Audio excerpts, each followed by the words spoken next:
مسفين مي واتك ديو غاف دبته ابريل واني غبا غباته دبته جرتا اما مبودا غويا هركا ناقبد داجت لولا جلقبه جرا لولا غوسا سدي يوكان اكاكو سدي غوده جرا لما انجفنو موده كدوما كونيلlee jechuun injifannoon akka mood abdii qabaa jette guyyaa kan maarkina godha jette guyyaa kan jalna sarara jennaan guyyaan kun April the 4 ta'uu isaati sin jedhe tureeyyu live April the 4 miti dhugaadha jette me loli sadan sun duuli sadan at banti sun me maali jechuun duul sanirra maqaa dadheehi jechuun duul akkasii bane duuli sadaffaan gara jedhi itti seenuuf waan current shurra haasoo deemna waan ammaan kan ta'aa jira. Galatoome Kadirko aniga siyak ija obboleessa keetitiin silaala. Obboleessi kee immoo har'a akkan ani jiraadhee lubbuudhaan biyya kana ga'u nama na godhe waaqaan gaditti. Naannoo Oromiyaa keessatti immoo nama hojii guddaa warri amma waa'ee irreechaa ittiin boonu kana anaaf inni akkatti irreecha guddisne inni obboleessa keeti seenaa sitti maa ati seenaadhaan hin ta'in qaamanis na beek. Dhugaadha. Lolli kiyya isa calqabaa akkuma beektu HIV AIDS irratti duuludha. Lubbuu ilma namaa baraarsuudha. Dhugaadha. Lolli isa lammaffaa akkuma biyya kana dhufeen ilmaan Oromoo biyya ofii itti du'an, biyya ofii ijaaran, biyya ofii gootatanni Oromoo kibbaabaatti wareegaman namaa dhiisanii akkamitti ala taa'anii waa'ee biyya biraa dhaluuf yaadanii mana ofii ijaaran keessaa ba'anii yookaan nama mana kiraa keessa gale akka Sumaaltichi jedhe Sumaalee tokkotu mamma dhuguma kan dubbate jira. Adaamatti mana kireeffateetirraa abbaa manaatirraa mana kireeffatee abbaan manaa mana duuba sarbisii keessa jiraata. Baatii lama mana kiraan kafalle. Mana kiraan kafallee mana koo gannaa dhiisii jedhaan aboo xabbiqas biyya kaflaaloo birriillaa kaalka Ameerikaa hidhee maxxee ምን አባቱ ወይ ክፈል ወይ ውጣ አይዴ ወላሂ እኔ መጤ አይደለም አንተ ነህ ሰርቪስ ቤት ውስጥ የምትቀመጠው እኔ ቪላ ቤት ውስጥ ነው የሚኖረው ጀዴ አየ አከሰን ታይ ኦሮሞኒ ወንሱን ዋና ገዲሲሳ ቱሬፍ አከሚት ቢያ አቦቲን ኬኛ ረቲ ዱአን ረቲ ኑይ አላ ገራራ እጀኔ ዋዬ ቢያ ኬኛ ነመራ ከዳና ማሊፍ ኑቲ ማኪና ንብሬን ኬኛ ኑዮ ፊ ኮንኮላቺሱዳፍ Funduran hiri rejere talolaature ilmaan Oromoo obboleeyyan Oromoo kiyya wajjin. Oromummaa ka hojibbee odoon ta'in Oromoon akkatti qabsaa'ee immoo imbilisooma jedhee akka inni itti yaadu waa'ee Itoophiyaa saniin hoo qabsaa'ee fira baay'ee argata. Hoo immoo maqaa Itoophiyaatiin hin qabsoomne diina baay'ee qaba. Walaayittaan diina, Sidaaman diina, Sumaalin diina, Affaar diina, Gaambeellaan diina, Kunaaman diina, saboonni 70 ol Oromoof diina ta'u. Maaliif Itoophiyaan gaafa diigamte isaan irratti diigamte. Lubbuu isaaniitii jecha Itoophiyaa barbaadu warra Itoophiyaa jedhe jala hiriiru jecha. Kana waan hin beekuuf muuxannoon sirra wayyaanee keessatti immoo hojjedhee daba wayyaanee wajjin guddadhe. Oromummaa keenya jaalatanii afaan Oromootiin baradhaa, afaan Oromootiin yaadaa kan nuun jedhani akka nu barbaanne san odoo ta'in akka ittiin nu bitan karoorfachaa waan biyya san gurmeessaa turaniin.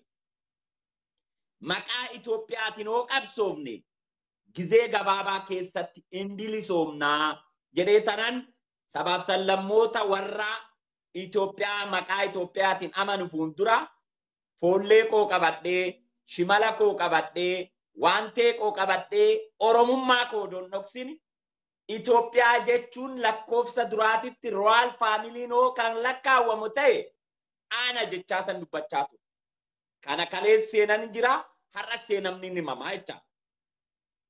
Okay, waaqayyo galannaa ga'u Oromoon sarbisii keessa taa'u suni lakki manuma tanatu tooti jedhee kabajabaa Lammaa Magarsaati fi obbo Abiy Ahmad lakki Itoophiyaan diinu nu Itoophiyaan nu ibsuusidha.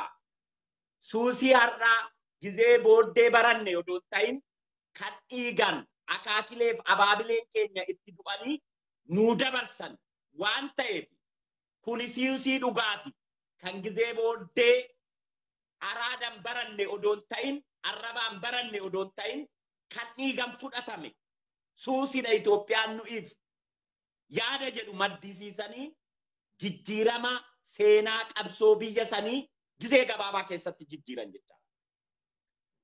Jarri kuni dhumnaan dura jilbiibbatee ilmaan Oromoo akka diinatitti naman laalu keessaa Oromoonis diina jedhee Masfin Oromoodhaa diina jedhee ilmaan Oromoo na arrabsaa natti dhaadachaa na bushoofsasii fi na xureessaa Oromummaa koo narraa fudhatanii hoggaa isaan na arrabsanis gammadeetan fudhachaa ture.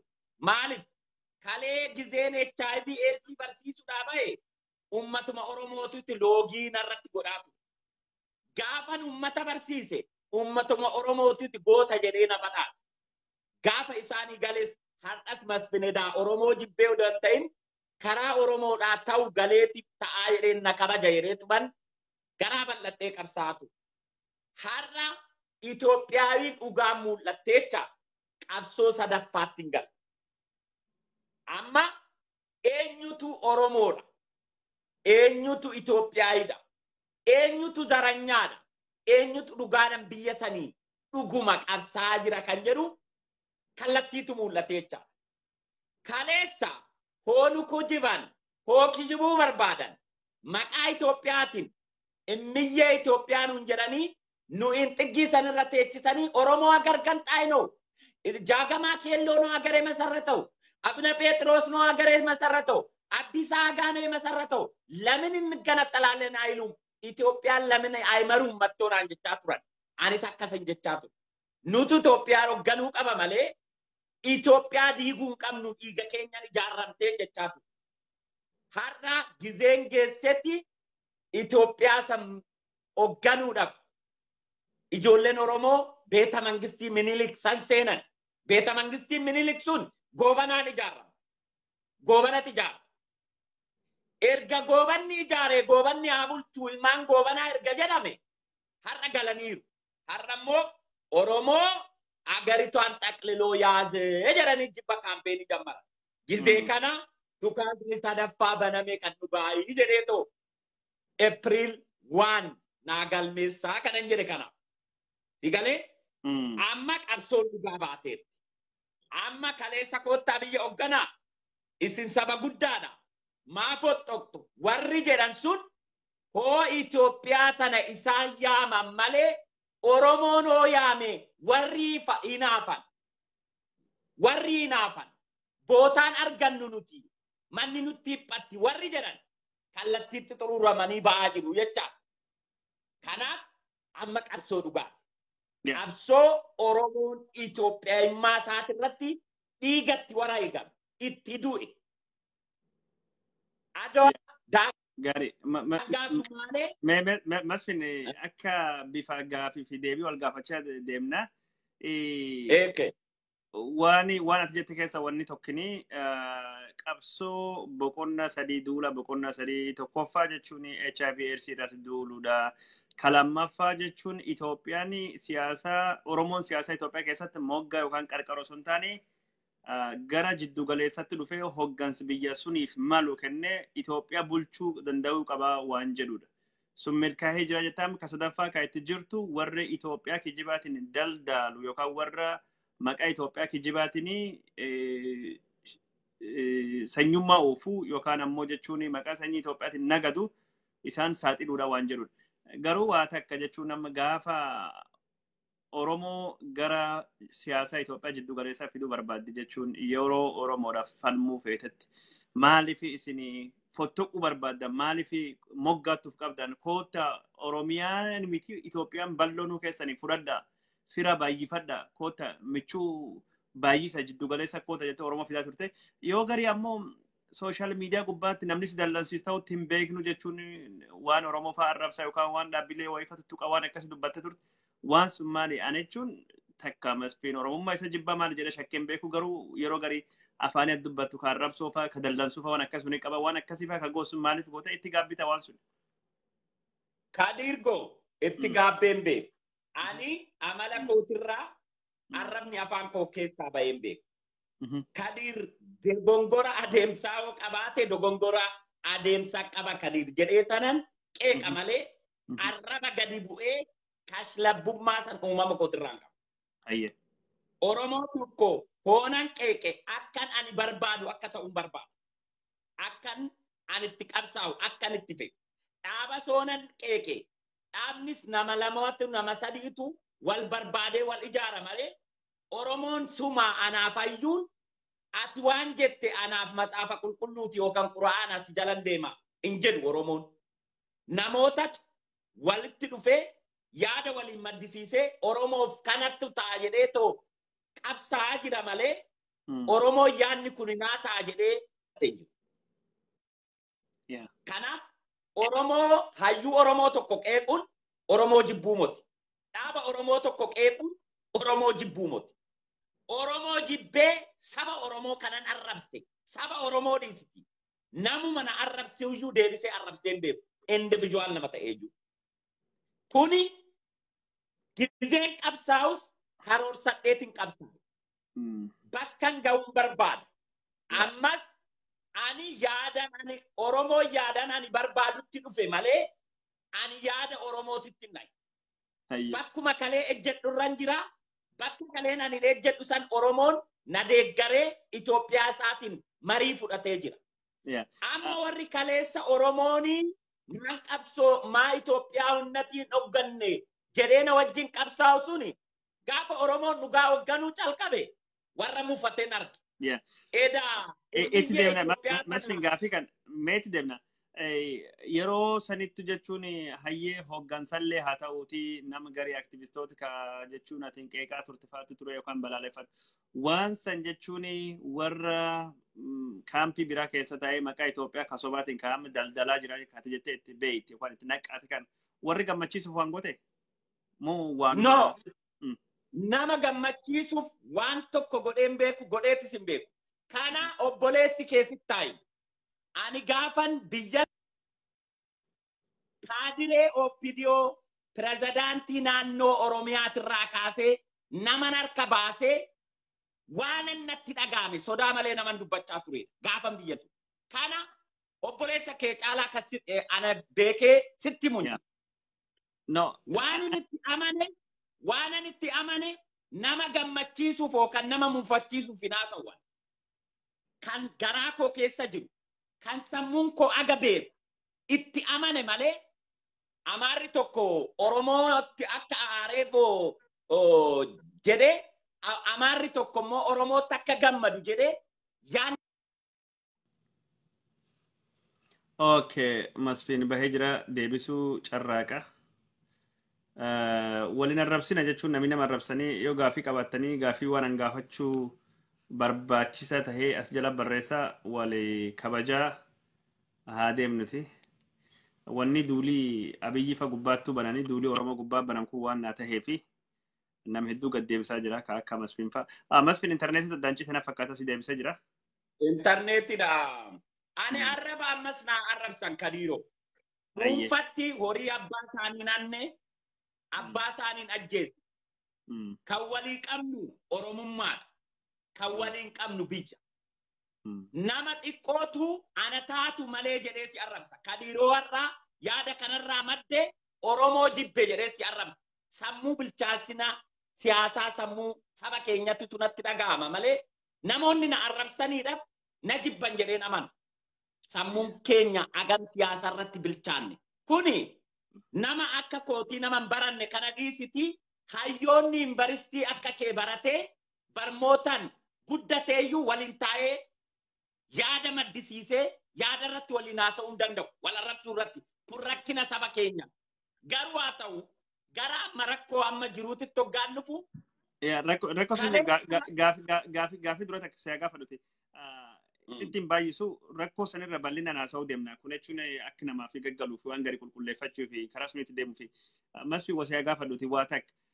Masfiin fedheeti miti dhiibbamee jechuun habashaan hammachuu dadhabdee jennaan dirqamee gara Oromoo dhufee malee sila ammayyuu taananii garasumatti hirkachuu barbaada waan jedhamu. Warrattu si dhiibeennaan dhufti immoo ilaalcha siyaasaa kan keetiif ka warrattu walitti bu'ee jennaan warri kan saaxiluu qabaa jettee garan gad dhufte. Ani kaleessas habashaa barbaadeen bayane borus habashaa barbaadeen bahu habashaa sabni jedhamu hin jiru Oromoo sabni jedhamu siyaasatti na bira hin jiru. Ilaalcha Masfin bichaatu na bira. Namatu garas deemee garana deebi'a malee Masfin karra isaatirraan buqqa'u.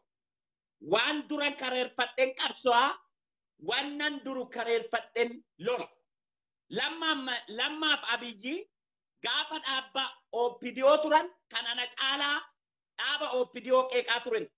Ergamtuu wayyaanetii dhaabni OPDO jedhee gaafa biyya alaa kana dhufee kanan OM irratti relee abdii fiixee irratti rakkoo OPDO keessa wayyaaneedha akkatti ergamaa akka turte sagantaa sadiin abdii fiixee dubbisee jira haasa'ee jira.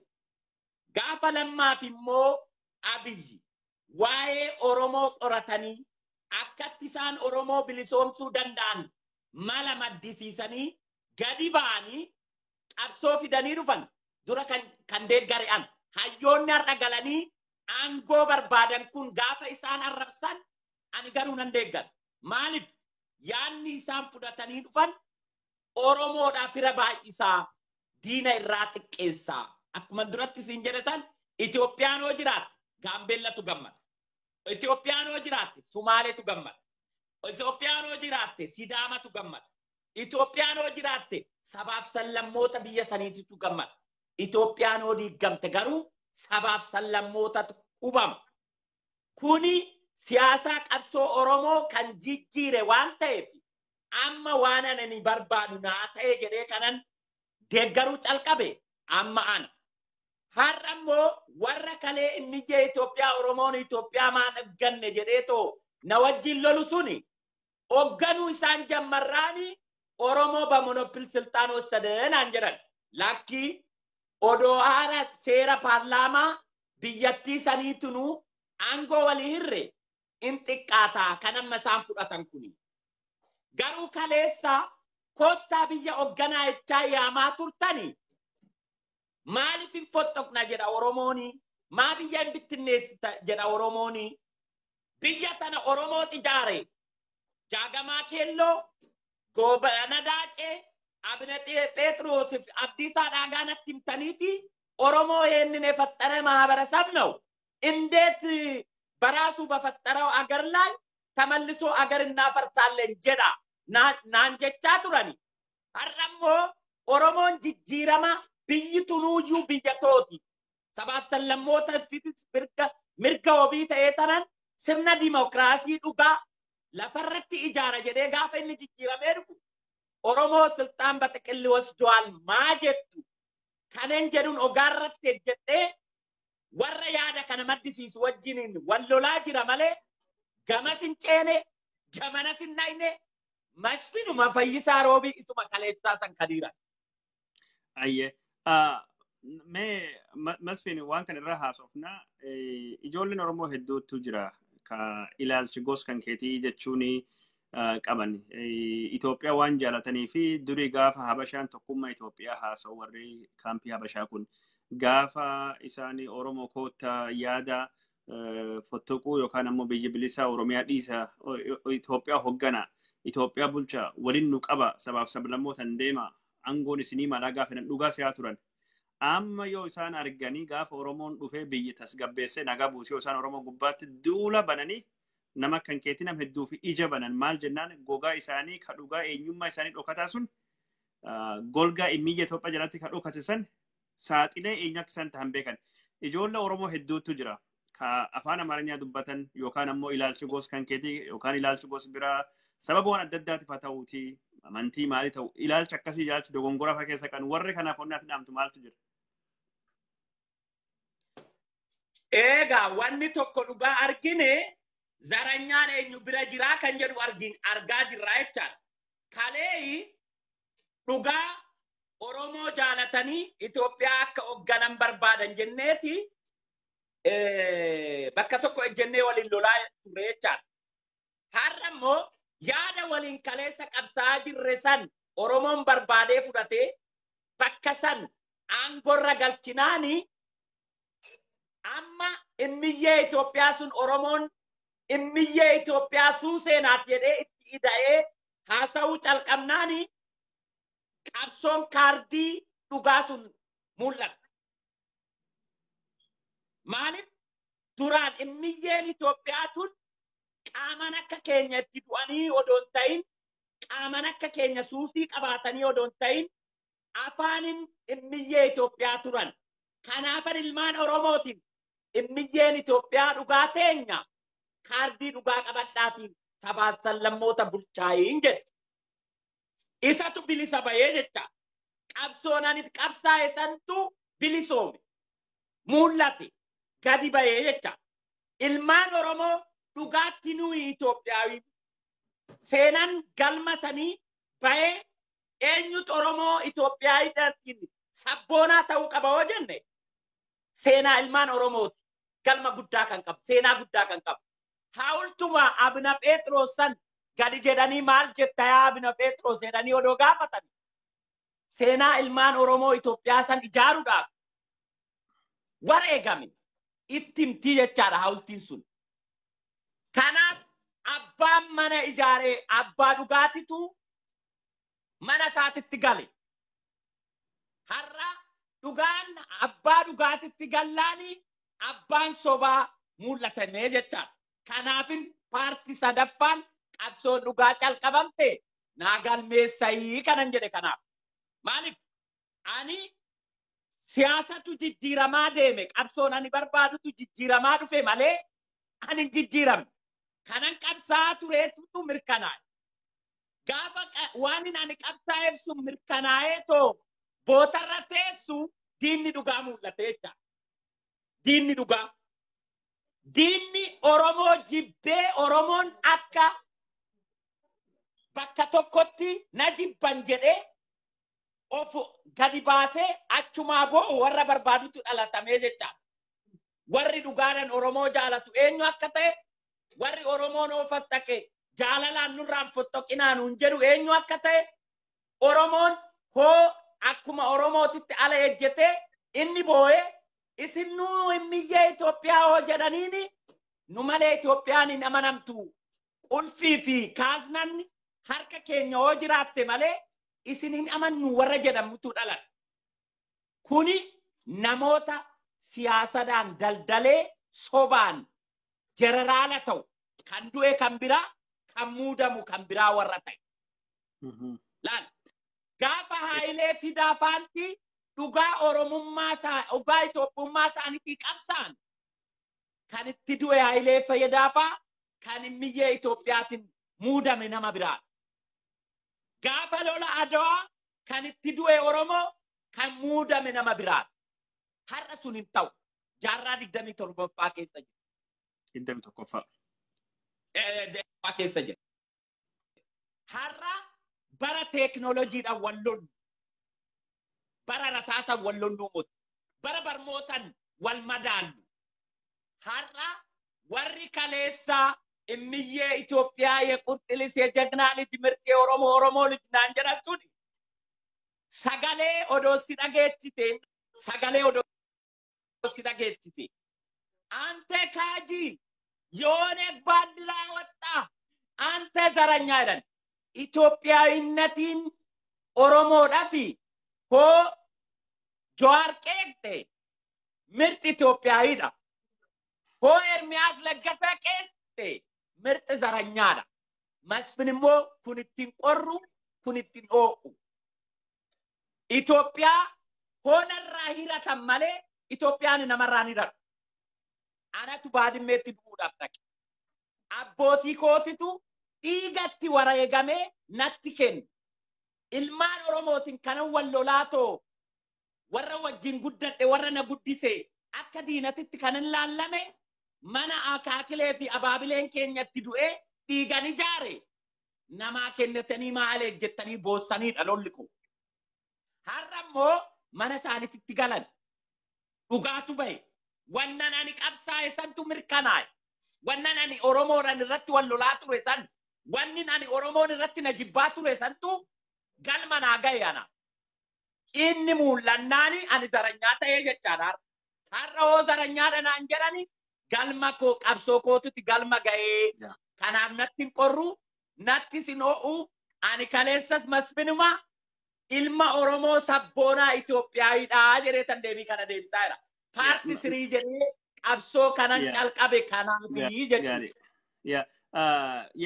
Mesfin eegee atini gabbaatee dubbachuu jalqabdeen duubatti marsaalee hawaasummaa feesbuukii gubbaatti peejinii warra ilaalcha biraa qaban ilaalcha gosa durii jechuun faarsaa yookiin jajaa turtee መስፍን የአማርኛ ቀንደኛ ጠላት መስፍን ዘረኛ መስፍንን ዲስላይክ አርጉ መስፍንን አትከተሉ አማራ ሆኖ መስፍንን የሚከተል የተወገዘ ይሁን መስፍን ቀንደኛ ጠላታችን ነው መስፍን ምናምን ነው መቃዋን እንደሚጀቹን በርባን ህዱናን ሲያረብሳ ጅራኒ ሲቱ ዱላ ጅራኒ አርጋ ጅራ ጋሩ ወንታን ሲጋፈቹ በርባዳም በአማርኛ የምናወራውናል ወደ wanti asi gaafachuu barbaadu namni ati yaadan baay'ee walii galaa fi turte warri isaatii kaatiin faarsaa dhaadessaa turte Ermiyaas Laggasee በአዲስ አበባና በኦሮሚያ ልዩ ዞን መካከል ችካል እንዲተከል አልፈለገም እናተ ሲኖሩ ኢትዮጵያው ነበሩ ድንበሩ ከተካለለ ደግሞ ኦሮሞ ሊሆኑ ነው የቹ ዋን አከስተክ የካናም ኦሮሞ ማዳጋስካር ዱፈ ማዳጋስካር ሊሆኑ ነው waan akkas yoo dhageet maaltu si dhagame masfina jalqab warra amanaa turte warri kana dhugumaanu jechuun dhugaa dubbachuudhaaf ani isaat maqaa Itoophiyaa waan jedhu maquma bicha brandi Itoophiyaan so biyya toot waan taate biyya nani barbaadu waan taate jaroota kana wajjiniin akka basaastuu Oromoo ta'ee qabsoo Oromoo keessa deemaa ture afaan Oromootiin hiikee Ermiyaas fa'aatti nama himaa ture. Kanan barbaadu Itoophiyaayinnatii sun akka itti fuftu waan ta'eef jecha. Oromoon akka hubamuuf odoon ta'in isaanis kan na wajjin qabsaa'aa turan Oromoon maa biyyan hoggannee dhufanii naan jechaa waan turan. Anis immoo Oromoon biyya akka hoggan waanan barbaadu. Kanaaf kana sagantaa naa kennanii irratti haasa'aa ture jecha bakki akka isaan immiyyee baandiraa sobaasan ofirraa mulqisan kanan arge gaafa yaadan wallamnu yaaduma kiyya kanaa sagantaa keessan irratti dhiyaadhee isiniin mormuun barbaada. Kaleessa wanna irratti qabsu har'a immoo wanna irratti walii galuu dadhabne irratti haasa'uun barbaadaan jedheen Igron godhanii silkii kiyya bilook na godhan. Peejii kiyya bilook na godhan. Edaa kaleessa immiyyee Itoophiyaa kabaroon isin na wajjin rukutaa turtan immiyyee Itoophiyaa isin hoggantan malee immiyyee Itoophiyaa Oromoon hogganuu moti kan barbaaddan. Oromoon biyyaa bulchus kan naan jettan farda nu godhachuu barbaaddu malee farda taanee nu akka yaabbannu barbaaddanii yaada jedhuun kaase jecha. Sigala. Ani isaan wajjiniin kanan loleefi Oromoo jibbee odoon ta'in Oromoon akka biyya hogganu. Kaadiree Oromoo tokko kan qabsaa Oromoo tokko kanan mormuuf Itoophiyaan sun biyya Oromooti jedhee waan amanu. Dhiiga ilmaan Oromootutti ijaare jedhee waan amanu. Kaleessa silaa haati Oromoon akka calqabe sanitti odoo biyyi sun fottokte haati Ermiyaasi lafeen ishii Oromoota. Har'a sirna Abiyyiitiif sirna lammaatitti cimtuu Itoophiyaayii taate. Cimtuu Itoophiyaayii. Kaleessa odoo qabsoon Oromoo biyya fottokse lafeen haadhasaa Oromoo taati turte sila. Har'a suusii immiyyee Itoophiyaa lammaan jedhe sanitti haati Ermiyaas cimtuu Itoophiyaayii taate. Itoophiyaayii ishii dhugaa ishiin ililleedhaan uummata barsiisaa ture sana. Gizeen ililleedhaan uummata barsiisuudha. Argitee beektaa gizeen calqaba. Itoophiyaan ani barbaadu ilillee saffidee tasitti agarsiisa. Dhiifama qabsoo sadaffaa waan ta'eef na dhaggeeffadhu. Wanni amma deemaa jiru kun waan gaariidha. Namni Oromoo jechuun duulii Oromoo gubbaatti baname kun nama Oromoo hedduu gaddeebisaa jira. Ilillee kana argitee gaafan ilmaan Oromoo barsiisaa ilmaan Oromoo na jibbaa turan ilillee tanaan. Ililleen tun Itoophiyaan Oromoon barbaadu akka ilillee tanaatitti sabaaf sallammoota hammattee Itoophiyaa ijaaramtuun barbaada. Ishii ilillee tana immoo waciitii tana biyya Itoophiyaa tana gootota Oromootutu dhiigni loluma Eertiraa fi Itoophiyaa hedduutti kaleessa dhume san gootota Oromootiin na biratti dhume. Kan akka Tafarii Getaachoo, kan akka Toliinaa, kan akka Zariyuun ijoollee koloneelota ta'an kophaa isaanii matrayyasii tokko sanii wareegaman. Oromiyaa mootii bakka san kan Aayigaa fi Sooranaa irra ture.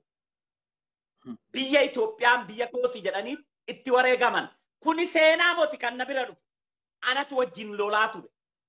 Odoon gaafsan bakka sanitti du'ee jiraate lafeen koo Itoophiyaa odoon ta'ini Maqaleyaawii taatee hafti jechaadha. Yaada amma yaadan kanaan. Anaaf garuu akka nama du'eetitti obboleeyyan kiyya akka nama achitti du'aniititti immi Yesuus Itoophiyaa lammaan jedhu sun lafee ijoollee wareegamtee saniitillee inkuluud godhee waan hammatuuf. Kanaaf kaleessa ani gama sinceene gamana sinceene. Fe'iin koo fe'ii ilmaan Oromoo itti bilisooman irratti xiyyeeffadhee hojjechaa ture. Kaleessa waa'ee Itoophiyaa gaafa naasa'u abdii fiixee OMN irratti. Masfiin gaafisi gaafadhuuti meeqa gaafisi gaafachaa deema.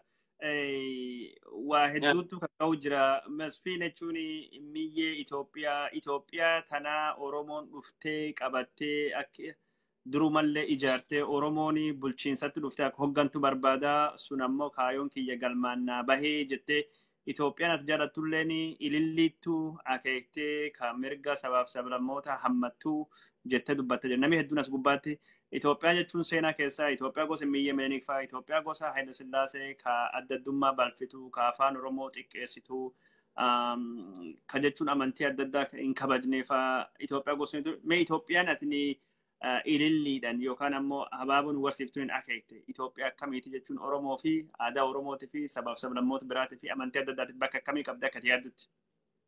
Itoophiyaan ani barbaadu ililleedhaan barsiisaatu hin ture. Jaarraa 21ffaa keessatti ilmi namaa afaan ofiitiin, ilmi namaa amantii ofiitiin, ilmi namaa seenaa fi aadaa ofiitiin bashannanee odoon hacuucamin qixa waliin jira. Kan akka uffata kee amma uffattu kana sirnii qaama keetitiin hodhamee sii kennamu. Kan namni sirratti shallagu odoon ta'in kanati shallagattee ofii keetii kanatu narratti bareeda jettee bilisaa uffatu. Itoophiyaan kanaan duras leellisaa ture, sagantaa adda addaatti irratti haasa'aa ture. Itoophiyaa bifa tokko fakkaattu odoon ta'in Itoophiyaa ilillee san fakkaattuun hin barsiisaa ture. Ijoollee Oromootinis gizee san kana irratti wal lolu immiyyee Itoophiyaan inni bulche suni har'a dhufuu hin dandeessu. Immiyyee Haayile Sillaaseen bulche suni har'a dhufuu hin dandeessu. Immiyyee Mangistuu Hayilamaariyaam bulche suni har'a dhufuu hin dandeessu. Immiyyee Mallas Zeenaawii bulcheeyyuu hin deebitu. Immiyyeen Abiyyi bulchummoo kan Abiyyi fakkaattee jaarraa 21ffaa keessatti sabaaf sallammoon hunduu wal kabajanii seeraan dhugaadhaan qixa riisoorsii isaaniitiin bakka jirutti ati Oromoodha jettee odoon dhibbamin, ati Amaara jettee odoon dhibbamin, ati Tigreedha jettee odoon dhibbamin, Kadiiris Gabramadiinis qixa biyya keessatti itti laallamuun barbaada. Isa naasa'aa ture duris. Viidiyoo kiyya duubatti deebitee dhaggeeffachuu dandeessa seenaadhaaf taa'ee waan jiru. Har'a seenaan ani itti qabsaa'e santu galma Minilik naa gala. Warri kaleessa immoo galma Minilik akka galanii na wajjin lolan suni akka duriisan duraani Oromoon qabsaa'eeti galma Miniliki nama galchee ofii keessaa bahee ala taa'ee boo. Lammaaf Abiyyi immoo warra akkasiitii moti amma ijoolleen jaarraa 21ffaa keessatti warra dhalatanii Masfin warra baratanii gaarii Masfin gaafii kasi gaafadha afaanii Oromoo afaan hojii mootummaa federaalii ka Itoophiyaa tahuu ni deeggarta. Durumaayyuu afaan Oromoo afaan federaalaa ta'uun Oromoo moti kan fayyadu saba biraa fayyadu. Namni afaan Oromoo beeke Oromoo ittiin basaasee ittiin cabsa malee Oromoo fi moti kan bu'aa qabu. Diinatu afaan Oromoo beeke hoonu cabsuullee barbaade afaan Oromoo ittiin baree nu cabsa malee nuyi jecha odoon ta'in isaaniif jecha itti fayyada caalummaatti. Isaan afaan Oromoo baruun an afaan Amaariffaa baruu kootifini sabaaf sallammoonni biyya sanii keessa jiran waan ani yaade bal'isee haasa'u. Amma mee dhaggeeffadhu. Dabballeen kaadiree wayyaanee yaada isaanii akka Abiyyi kanatti Amaariffa muranii hodhanii qineedhaan haasa'anii yaada isaanii dabarsuu hin danda'an. Sobuudhaafillee afaantu isaanii bareessuudhaafillee afaantu isaanii. Abiyyiif Lammaan afaan Amaariffaa baruun isaanii bareessanii mushurraa godhanii nama akkatti simatutti dabarsuun isaanii waan afaan Amaariffaa baranii. Afaan Oromoo baruuni Oromoo caalaa kan fayyadu saba biraati. Oromoo irratti hoo qabsaa'uu barbaadanis hoo Oromoo jaalachuu barbaadanis. Kanaaf narra iyyuu saba biraati fayyada afaan federaalaa ta'uun afaan Oromoo. Sabaaf sallammoonni biyya sanii afaan Oromoo barachuun Oromoo hubaa gizee dheeraa keessatti Oromoo hubaa yeroo tayyaada ju'an. Sabni biraa Oromoo barata Oromoo hubaa caalumattuu maaliif namoota mana lolaa keessatti diina kee mo'achuudhaaf calqaba maal godhuu qabdaa jedha waa'ee loltuu hoo bara. Calqaba afaan diina keetii barachuu qabdaa jedha. Calqaba namni tokko loltuu kee diina kee mo'achuuf afaan diina keetii barachuu qaba. Wattaaddarri tokko rasaasaan oli humnaan oli mo'achuu kan danda'u afaan diinati. Maaliif? Reediyoo xalafee diinni waan haasa'u dhaggeeffatee xiinxalee hiikee itti qophaa'uuf dura waan diinni haasa'u san baruu qabdaa jedha. Mana loltuu keessatti hoo barattu jecha. Afaan Oromoo barachuun akkuma nuyi gaarii ta'e deebi'ee akkas nu hubummoo beekuu qabda. Yeah, gaarii. So jechuun afaan Oromoo afaan federaalaa akkasumas deeggartaa jechuudha. Baay'ee. Okay. Kuni nama eega gaafii biraa si gaafadha jechuun namni asillee irra barreessaa jiranii Masfin viidiyoo kan kee gaaf duri daawwatu tokko waa hedduu wanni asi gaafadhutu jira garuu gaafuma tokko nama keessi gaafadha akka atinaa softu. Gaafa tokko alaabaa lam uffattee dhufte kafan yookaan huccuu wayyaa jechuudha. Kan jalaan ati godhattee alaabaa Oromiyaa ka abaa'oo qabaa ka gubbaan ati godhattee kootiin ammoo ka Itoophiyaa godhatte. Kunichi ka Itoophiyaa kuniin no ka Oromiyaa kuniin eenyummaa kiyya maalummaa kiyya masfiinummaa Oromummaa isaa ibsa. Ka Itoophiyaa kun ammoo biyya kiyya kanuu hunda sabaaf sablammoota Oromoollee dabalatee walii qabu. Kuni qorrinarraa ittisa kun ammoo ka keessan jiru kunin natti tola michooti komfortii naa kennaa Oromummaa fi Itoophiyummaa akkasii walitti araarsuu danda'uu qabna waan jedhu dubbattee turte. Namni garii Masfiin akkasillee jedhu guyyaa sun qofa alaabaa Oromoo uffatee dhufe malee alaabaa Minilikiitiin deema alaabaa biyya Itoophiyaa. Alaabaa amma kana ka jiru ka federeeshinii kanallee isaa qabatu hin garre ka Oromoo sullee guyyaa sun godhatee malee isaa ittiin dhufu hin garre mee waan alaabaa gubbaan maal jette gabaabsi. Galatoom ani waa'ee alaabaa abaa'oo sani dhaaba abaa'ootutti itti amana ani dabballee abaa'ootii miti. Garuu gizee san Oromoon Itoophiyaa keessatti bakka qabuttiin barsiisuu fan. Tuuttaan ani kaawwadhe suni akkuma biyyaa dhufeen ture. Tuuttaa sanirraa alaabaa federaalaa ishii kokkobii qabdu santu ture. Tuuttaan biyyarraa uffadhee dhufe jechaadha. Alaabaa Oromoo san immoo bitee tan ittiin barsiisuuf ijoollee Oromoo. Saba biraatis barsiisuuf. Kuni Oromummaa kooti hin jijjiiramu uumamaan kanan argadhe. Kun immoo baandiraan kuni Itoophiyaadha. Biyya kana jaakettii kana keessa sabaaf sallammootatu jira. Oromummaan uumamaan kanan argamu qaama kooti. Kana filannoodhaan hin argamu. Oromoo ta'uudhaaf kadir na filatu ani kadir filatu. Uumama Waaqayyo gaafa na dhuumu saba Oromoo keessaa na dhuume carraan qabu jecha. Itoophiyaa ta'u garuu carraan qabu. Filachuu hin ta'u jedhee biyyattii san gadhiisee keessaa baqachuu mirga mataa kooti. Kanaaf waa'ee Itoophiyaa fi waa'ee Oromummaan akkatti wal madaaluun ittiin barsiise. Ammas waa'ee abaa'oo alaabaa abaa'oo amante ani ganan Oromoon gaafa carraadhaan dhaaba filateen alaabaan Oromoo kana jedha malee dhaabni tokko kana jaalateef ani alaabaan Oromoo kana jedhee beekuma kennu. Kun ejjennoo koo isa boruuti. Maaliif? Mirgi Oromummaa carraadhaan mirkanaa'ama malee daboodhanii muti.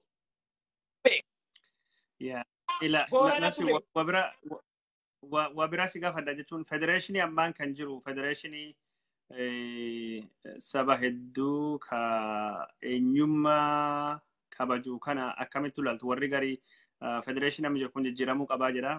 Gabaabsi kanallee irra mee yaadnaa kenna. Sirni federaalizimii sirna jaarraa 21ffaa. Sirni federaalizimii ishii wayyaaniin ittiin daldaltu san odoo ta'in sirna federaalizimii dhugaa ati seeran baratte san hin barbaada. Seera ittiin baratte. Sirna kijibaanii federaalizimii jedhame ati Oromoodhaa sirba bichaattiin sirbi. Nu immoo qabeenya kee maqaa Oromootiin kiisii kee keessaa gurrannee nyaanna sirna jedhu san ittiin amanu.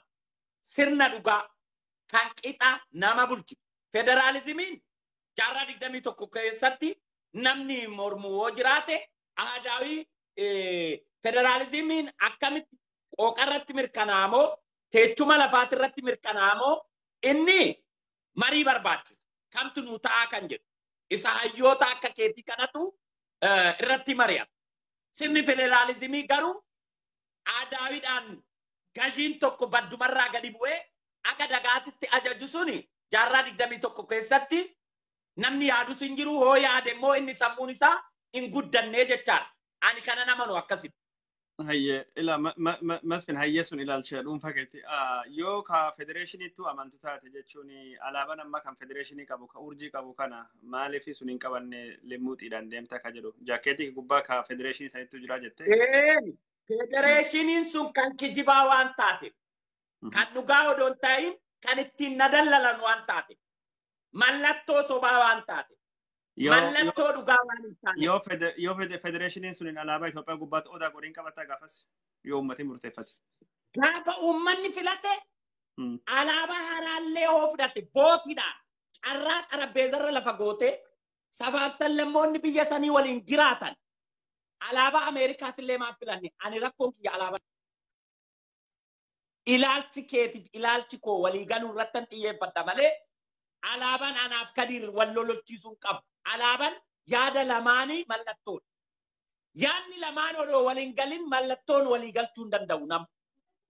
Kanaaf innis uummataaf filannoodhaaf sirna bilisaatiin odoo dirqamaan anatu qabsaa'ee dhufe kanatu sii ta'a jedhee hacuucee irratti naabin uummataa carraa kennitee lakkii biddeen ani nyaadhu kanaa jedhee olmannaa filatu isa uummataaf dhiisuu qabna jedhee nama. Malee qabsoommetumne kana nuti itti wareegame kana nurraa fudhattan malee yoo jette sirna diktaatarii ijaaraa deemta jechaadhaafis. Masfiin jechuun afaan Amaaraatiin haasa'uu deemna gaafii tokko lamsi gaafadhee gaggababsina himtee achiin duubatti Amaariffaa wal dubbachuu deemna.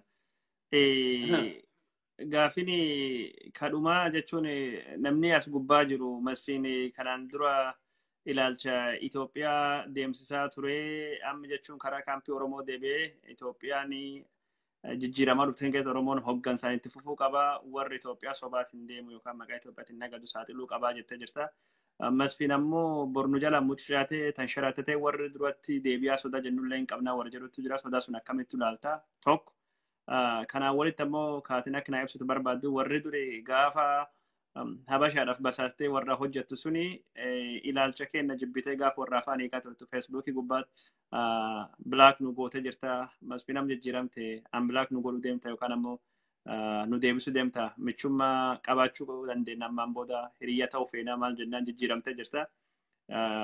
Baga gara kennatti dhufte garuu bilaakis nurraa kaasisin jedhanii gaafii kan lamaan gaggabaasumee deebise. Kadirko ammas immiyyee Itoophiyaa nama leellisu malee nama gandummaa leellisu ammas anaaf firan ta'u. Ammas Oromootu yaada kootitti dhufe malee ani Oromootti dhaqne kana naa qabachuu qabda. Warra immiyyee Itoophiyaan ani haasa'u santu qulqullaa'ee bahe. Warri duraan na wajjin immiyyee Itoophiyaa jedhu farda na godhachaa ture. Warri immoo immiyyee Itoophiyaa jibu jallina isaatirraa dhufeeti immiyyee dhugaasan ta'e. Kanaafi ani gamas hin ceene gamanas hin dhufne bakkuma kaleetan nu ejjechaa jira. Yaada kootitu mo'atee too. Yaada keetu mo'ate ayyaa akkas garuu warra bilaak gosa yaada kootitu galma minilik gale malee yaanni Oromoo kaleenaan mormu sun galma minilik hin galle. Yaada nan itti qabsaa'etu mo'ate. Kanaafi hoo immiyyee Itoophiyaa akraarii ta'anii friendii kooti. Maaliif Oromoon Itoophiyaa innatiidhaan biyyattii san bulchuu qaba abbaan biyyaa nuyi jedhee waan hin amanu. Ammas Itoophiyaa tifrasi Itoophiyaan biyya tootii mootii hoo jedhan inni bilook liistii keessa jira ammas maaliif biyyi sun biyya kooti. Kanarratti walii gala. Okay. Jechuun gaafii lamsi gaafadhanii gaafii tokko tafe. Tokkumaa inni naa. Tokkoffaa masfiin linsharaatti tichilaal mucaatiin urraachi deebiinna amma akkuma yeroo takka namni jiilee jira maaga qaba yoonii maanya yeroo tokko islaam ta'e yeroo tokko diraamaa nuti hojjete masfiinis akkas nu godhin jedhan. Kadiiroo jalqabarra si kaasee jiraadha. HIV mo'adhee tan faayilii cufeetooyi gara qabsoo Oromoo hiphatee cinaatti ejjettotti gaafan qabsoo galmeessetiin calqabe. Gaafan HIV mormu obboleessa kee wajjin hin calqabe. Waliin HIV ittisne. Waliin fayyaa biyya san keessatti jijjiirama finne. Faayiliin sun injifannoo mo'anne. Gaafan ilmaan Oromootiin mormu Itoophiyaa jedheetiin qabsaa'e. Itoophiyaa jedhanii galma minilik galan. Oromoo jedhanii hin galle. Maqaa immiyyee Itoophiyaa suus jedhanii galan. Jecha kootutu mirkanaa'ee bilisoomee jechaadha. Ammas immoo warra Oromoon Itoophiyaa bulchuun danda'u jedhu irratti duula bane.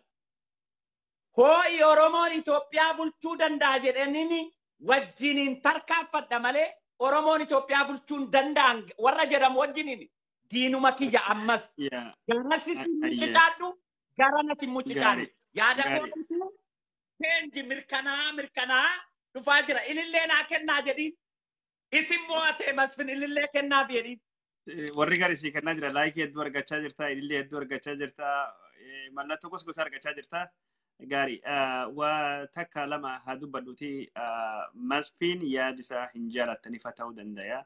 Namni ilaalchisaa yeroo irraa hin jijjiirama. Ni jijjiirrata yaadisaa. Ani jechuun waan masfiin haasahu guutumaa guututti indoorsi godhe jira. Namni kamiyyuu abbaan fedhe dhagayamuuf mirgi qaba.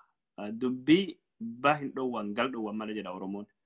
Namni hunduu dubbachuuf mirgi qaba jechuudha aadaa gadaa Oromoo keessatti. Monopoly abbaan gadaa dubbii Oromoo gubbaatti hin qabu. Qaalluun Oromoo dubbii hin qabu. Namni hundiyyuu mirgi dubbachuu qaba. Freedom of speech yookaan expression kan jennu kan Oromoon durumaayyuu irraa kaasee seera gadaa keessatti dubbii baa hin dhoowwani gal dhoowwan malee. Even kijibaalleen fakkeessalleen dubbachuuf mirgi qabaa jechuudha. Yoo dhar dubbate isatu itti rakkata. Aadaa Oromoo sanittuu jira. مسفين ورفيتن الربسة مسفين وان فيتن يقروا الربسون فالهنتاتو نم هنجال أن لك أقوس مسفين كان اللي نمو فيتن أول والد جتنين كيجي بجتنين أجاو دندايو كمنا ديمقراطي كيسات وان جلتن كوف دقاو متي Kadir Bolesako. Rakkoon sirna gadaa beeyna malee sirna gadaatiin jiraachuu hin dandeenye. Oromoo sirna gadaa beekee ittiin jiraatu. Oromoo dodoo tanuma siin jedhee bira darbuu barbaada. Oromoon dodoo sirna gadaa beekee sirna gadaatiin jiraate seenaa beeyna malee seenaadhaan hin jiraanne. Seenaa beenyu sana dodoo ittiin jiraanne Oromoon walin lolu walin diigu. Quraana beeyna malee quraanan hin jiraannu, baayibila beeyna malee baayibilaan hin jiraannu. Beekuu fi ittiin jiraachuun waan biraa.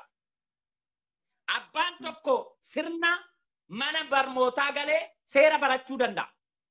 Seera kabajuu hin danda'in garuu seera baratamee hin jiramu. Ilaalcha noo kabajuu dadhabdee maana fakkaatuu jidaate jettee kan na arrabsitu kan na abaartu yoo ta'e sirna gadaa seeran beekta malee ittiin hin jiraanne jechuudha. Kanaaf arrabni namni cicaalsu ana. Arraba kana caalu keessa waan an darbeedha. ጋሪ አፋን አማራትን አሰውና እንግዲህ ከዚህ በኋላ በአማርኛ ነው የምናወራው መስፍን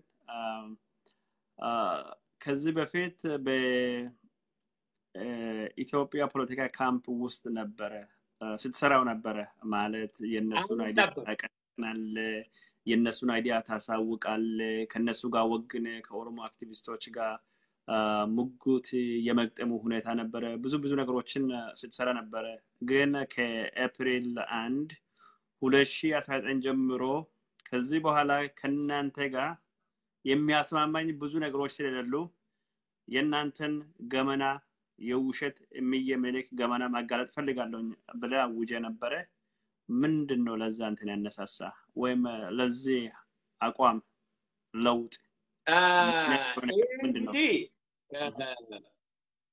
አፕሪል ዋን ያወጅኩት ሶስተኛ የምዕራፍ ጦርነት ቅድም እንዳልኩት ነው የመጀመሪያ ጦርነቴ ኤችአይቪ ኤድስ ነው በድል አጠናቅቄያለሁ የሁለተኛ ጦርነቴ ኢትዮጵያን ኦሮሞ በኢትዮጵያዊነቱ ኮርቶ ኢትዮጵያን የመምራት መሪውን መጫወት አለበት እንጂ አባቶቹ የገነቡትን ቤት አፈርሳለሁ ማለት ስተት ነው ብዬ የኦሮሞ ወንድሞቼን ታግያለሁ ያ በድል ተጠናቆ ሱስናት ኢትዮጵያ ለኔ የሚል መሪ ፈጥሬያለሁ ይሄ የኔ የድል ውጤት ማንንም ቢወድም ባይወድም ኢትዮጵያዊ ነኝ ካልክ ኦሮሞ ካምፕ ውስጥ ትገደላለህ ትጠላለህ አሁን ግን ኢትዮጵያ ሱሴ ናት የሚል መሪ ፈጥሬያለሁ ኢትዮጵያ ሱስ ናት ያ በአፍ ሳይሆን በደም በአጥንት ከዘሮቹ የተላለፈ እውነተኛ ሱስ ከደም በአጥንት የተላለፈ እንጂ ከእለታት ቀናትና ከጊዜ በኋላ ያገኘው ሱስ አይደለም ኢትዮጵያዊነት ለኦሮሞ ፋውንዴሽኑ ጎበነ ዳጬ ነው ጎበነ ዳጬ ግማሽ ኦሮሞ ጋር ቢወደድ ግማሽ ኦሮሞ ጋር ቢጠላ ነገር ግን ዛሬ ኢትዮጵያዊ የምትባል አገር ለመመስረት መሰረተ ድንጋይ የጣለው ጀግናው ጎበነ ዳጬ ጀግናው አብዲሳ አጋ ጀግናው አብነ ጴጥሮስ ታሪካቸው ኢትዮጵያዊነትን እንዳቀራራበት እንድዘፍንበትና እንድፎክርበት ግባቶቼ ናቸው ስለዚህ የኦሮሞ ወንድሞቼ ኦሮሞ አገር መምራት አለበት ሲሉኝ የነበሩ ኦሮሞ እንዴት እንገነጠላለን ይላል አብዲሳ አጋ የሞተለትን አብነ ጴጥሮስ የሞተለትን የአድዋ ፈረሰኞች አድዋ ላይ የሞቱትን እንዴት ይህን ታሪኩን ረስቶ አገር መምራት ሲገባ አገርን ገንጥል ይላል መስፍን ሲሉኝ የነበሩ አዎ ስተት ተሳስተዋል ብዬ እኔም የነሱ ሚዲያ ተጠቅሜ የኦሮሞ ወንድሞቼን በጠላትነት ፈርጄ ስታገላቸው የነበረ ያ ታሪክና ቀን ተለውጦ ኢትዮጵያዊ ሱሴ ናት ብሎ ኦቦለማ መገርሳ ሲመጣ ስልጣን የኦሮሞ ባለስልጣኖች የሚኒሊክ የአባቶቹ አጥንት የገነባው ቤት ነው ብለው የነገሩን ቤት በትክክለኛው ሰው ማስገባት ሳይሆን ራሳቸው ሲገቡ ለካ እነሱን እንድናስገባና እንድንወጣ እንጂ ራሳችን ገብተን እንድንመራው የማይፈልጉ አስተሳሰብ ደብቀው ከኔ ጋር ሲታገሉ ስለነበር ኦሮሞ ኢትዮጵያን የመምራት አቅም የለውም ኦሮሞ ሀገር የመምራት ችሎታ የለውም ኦሮሞን የሚፈልጉት ጫፍ ላይ ቆሞ እያለቀሰ እነሱም የኢትዮጵያ ብሎ ኦሮሞን ወደ ኢትዮጵያ ለመጥራት ታሪክ ሲተነትኑ ነው ኢትዮጵያዊነትን የሚወዱ ኦሮሞ ኢትዮጵያዊ ሲመራ ግን ይቀናሉ አይደሰቱ ለዚህ ነው ፓርቲ 3 እውነተኛው ጦርነት ተጀመረ ያልኩ ኦሮሞ የራሱ አገር ነው መምራት የጀመረው ከዚህ በፊት ግን ራሱ እየታገለ ሌላ ይሾማል ነበር ከዚህ በፊት ራሱ እየሞተ ኦኬ ሜላላ ሜሉ ቀጥልበታለ ያ ይሄንን ያሰቡ ሰዎች ትናንትና ከኔ ጋር አብረው ኦሮሞ እንዴት ሀገር አይመራም እንደው ስሩ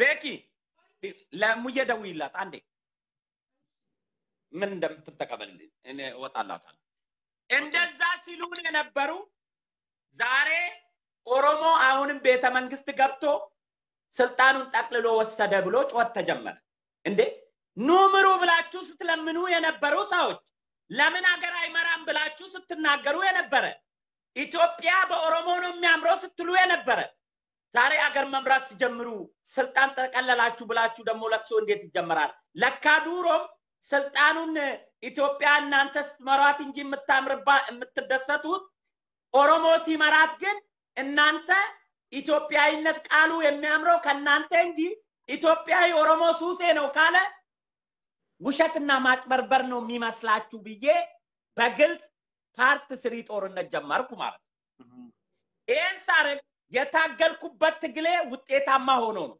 ኢትዮጵያ ኦሮሞ ኢትዮጵያን መምራት አለበት ብዬ ስጮና ስታገል የነበረው በድል ስለተጠናቀቀ እነሱ የፈለጉት ደግሞ ኦሮሞ ኢትዮጵያን እንዲመራ ሳይሆን ለነሱ ያጨበጨበ እነሱ ኢትዮጵያን እንዲመሩ የፈለጉ ሰዎች ለምን ኦሮሞ ኢትዮጵያን ይመራል የሚል ስሜት ማንጸባረቅ ጀመሩ አንድ ወር ባልሞላ ጊዜ አመት አገር ለመምራት አንድ ወር ነው የአንድ ወር ጊዜ ነው አንድ አመት ማለት አገር ለሚመራ ሰው አንድ ወር ወይም አንድ ቀን ነው የ27 አመትና ከዛ በፊት የበሰበሰ አስተሳሰብ ኦሮሞ ደካማ መሪ ነው ብሎ የሚፈረጅበት ጊዜ ላይ አይደለም ምክንያቱም በበሰበሰ አስተሳሰብ የመጣ ማህበረሰብ ነው አገር ውስጥ ዳብሮ ያለው ይሄንን አርቆና አርሞ አስተካክሎ ለመምራት የሚከሰስበት ዘመን የለም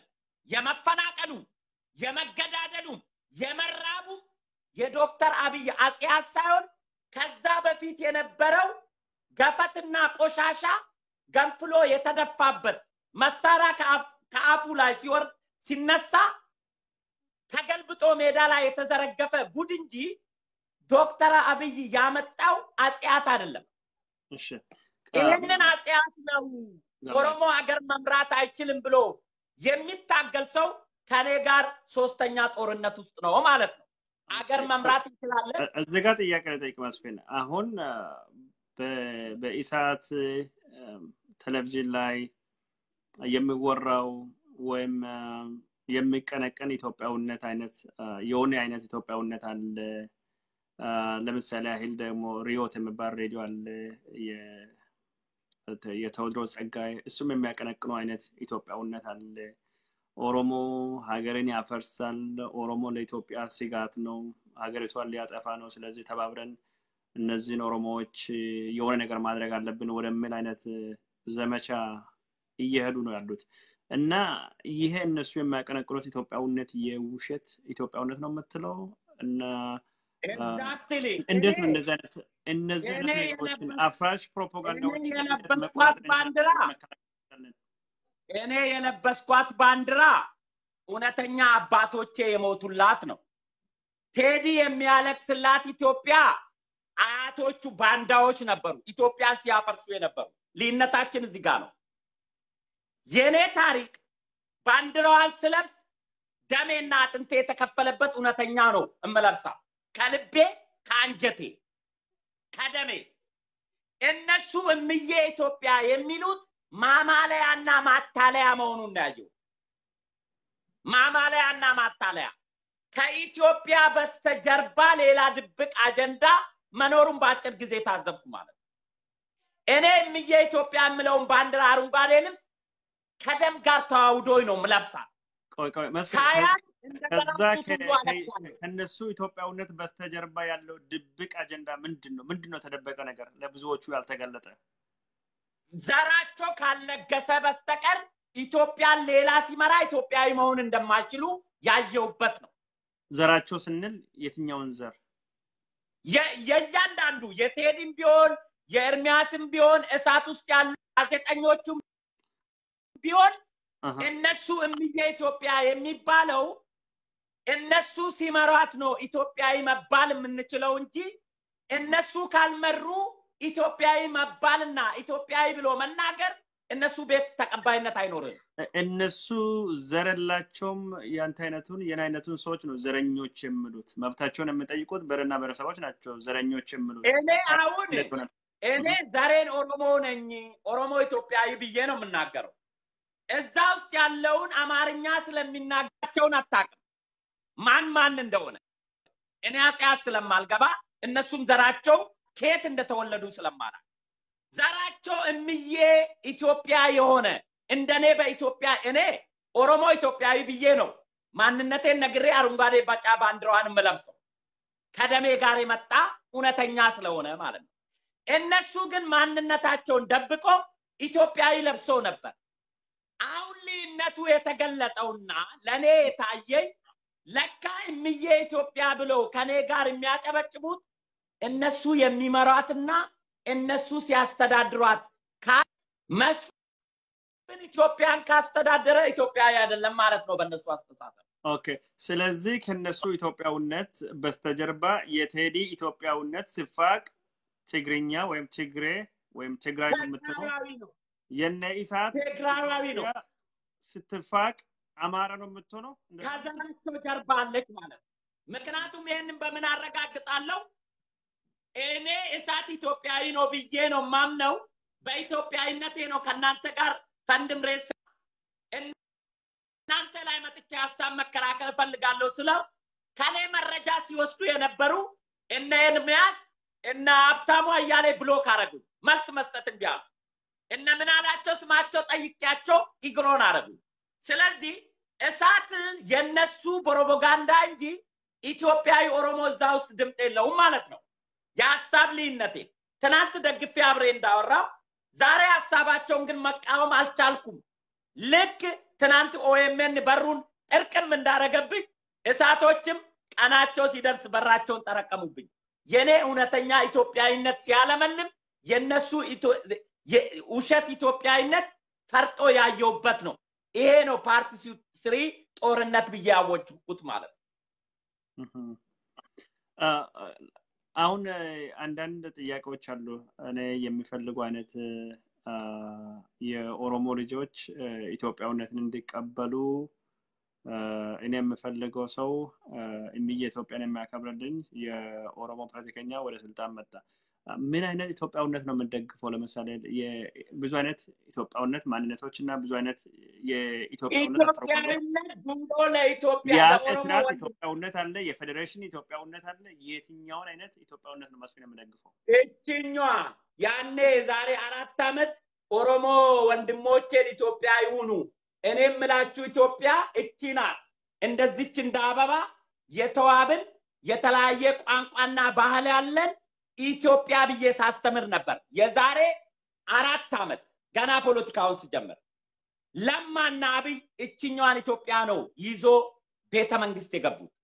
ለዚህ ነው የምደግፋቸው፣ ለዚህ ነው እምረዳቸው፣ ለዚህ ነው እውነተኛ ኢትዮጵያዊነት አሁን አገኘው። የትናንትና ኢትዮጵያዊ ዛሬ አትመጣም። እነሱም አይሏትም ካሏት ስተት ነው ዛሬ እያሉ ነው እነሱ ኢትዮጵያዊነት ለካስጨው እነሱ የሚመራትን ኢትዮጵያዊነት እንጂ መስፍን ኢትዮጵያዊ ሆነው ቤተ መንግስት ገብቶ ከመራ ኢትዮጵያዊ አይደለም ፕራይቬት የሰደቡኝ ስድብ ብታይ በዚች በሁለት ቀን የሐሳብ ልዩነት አፈርኩኝ ለካ ትላልቆቹ የኦሮሞ ኃያሎች የሞቱት ለነሱ እንደ ፈረስ ያገለግሉ ከነዛ በኋላ እውነተኛ ኢትዮጵያዊ ሲሆኑ የሚገደሉት በዚህ ነው አልኩኝ ታውቃለህ ድምጡን አሰማለሁ ትናንት ምርጥ ልጅ ቁርጥ ልጅ የኢትዮጵያ ኦሮሞ የአብዲስ አጋ ልጅ የአብነ ጴጥሮስ የጃገማ ኬሎ ልጅ ሲሉኝ የነበሩ ዛሬ አንተ ዘረኛ ካጂ እናጠፋለን ብሎ ዛቻ ጀመሩ ተመልከት እኔ ግን ስጮ የነበረው እነሱ የሚያሸክሙኝ ኢትዮጵያዊ ሳይሆን እኔ የማሸክማቸውን ኢትዮጵያዊ ነው የምፈልገው ለምን አያቶቼና ቅድመ አያቶቼ የሞቱባት ታሪክ ያለኝ አብነ ጴጥሮስ ፒያሳ ውልት ላይ የቆመው የአያቶቼ ደም ስለሆነ ብዬ እሺ መስፍን እስኪ ያን ጥያቄ አብራራ ቅድምም በኦሮሞኛ አውርተ ነበረ ጀዋርን ስትቃወም ምርጥ ኢትዮጵያዊ ትሆናለህ ጀዋርን ደግሞ ሲደግፍ ምርጥ ዘረኛ ትሆናለህ እንደዛ ነው እነሱ የሚረዱት ኢትዮጵያውነት የሚል ነገርም አንስተዋል አዮ ቴዲ ሪዮትንና እነ ኤርሚያስንና አብታሙን ሲቃወም አደገኛ ዘረኛ ሆንኩ ጀዋርንና ጸጋዬ አራርሳን በቀለ ገርባን እስኬል ገቢሳን ኢትዮጵያዩኑ ኢትዮጵያ ምሩ አገራችን ኢትዮጵያ ናት የሚሆነች ኦሮሚያ አትቃጁ ብዬ ስናገር የማአት አበባ ነበር አበባው መሐከል ሾክ ነበረው ማለት ነው እኔ አላወኩም እኔ የሚሰጠኝ አበባ እውነተኛ እንደኔ ከአንጀት ኢትዮጵያዊ ሆኖ ነው የሚመስለኝ እነሱ ለካ የሚሰጡኝ አበባ ለነሱ የሚሆን ያስቋት ቀን የምትዋጋ አበባ ነበር ይሄን ስል ግን መላ ህዝቡ ማለት አይደለም የተወሰኑ ድብቅ አጀንዳና ነጋዴ የሆኑ ኮንትሮባንዲስቶች በኢትዮጵያ ስም የሚነግዱ ኢትዮጵያ በእነሱ ብቻ ስትነገር የምታምር የሚመስላችሁ በዚህ አጋጣሚ አሁን ባለቤቴ እየደወለችብኝ ነው ከስራ ሰዓት ወጣ ቆማለች ብርድ ላይና አሳጥረዋለሁ ሌላ ጊዜ እንመለስበታለን በዚህ አጋጣሚ ትናንት አክራሪ ኦሮሞ የሆኑ ኦሮሞች አክራሪ ኢትዮጵያዊ ሁኑ ያኔ ነው ኢትዮጵያ የእናንተ ሀገር የምትሆነው ብለህ ነገር መስፍን አንድ ደቂቃ የመጨረሻ ጥያቄ ከነ ጀዋር መሐመድ ጸጋዬ አራርሳ ከነ ኢዝቄል ገቢሳ ጋር አሁን የሚያገናኝ ነገር አለ በሆነ ነገር ላይ እስኪ መጀመሪያ ኢትዮጵያ ቀጥል ኦኬ መስፍን ስልክ የመጣበት ይመስለኛል